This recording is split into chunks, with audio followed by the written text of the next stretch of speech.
নমস্কাৰ প্ৰিয় বন্ধুসকল নতুন টপিক প্ৰেছৰ টপিকটো হৈছে এনজাইটি ইছ্যুৰ লগত জড়িত হয়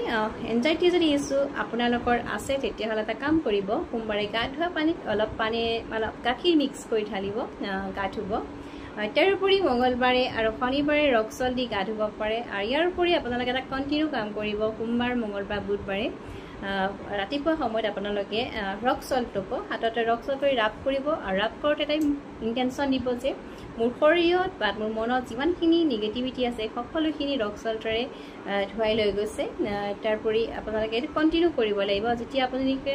কন্টিনিউ কৰিব মানে সোমবাৰ মঙ্গলবাৰ বুধবাৰ কৰি পেলাই যদি আপোনালোকে ৰিলিফ নাপায় তেতিয়াহ'লে আকৌ কন্টিনিউ কৰিব নেক্সট উইকত কৰিব এক মাহ কৰি চাওকচোন নিশ্চয় আপোনালোকৰ এনজাইটি ইছ্যু কমি আহিব যেতিয়া কমিব কিন্তু তেতিয়া তলৰ কমেন্ট সেকশনত মেছেজ কৰিবলৈ নাপাহৰিব আৰু লগতে মোৰ ইউনিভাৰ্সেল ভাইব্ৰেচন পম্প প্ৰিভেনচনটো চাই থাকিব পাৰে যদি আপোনালোকে এই ভিডিঅ'টো শ্বেয়াৰ কৰি দিব কাৰণ আপোনাৰ লগতে আন 10জনো উপকৃত হ'ব থ্যাংক ইউ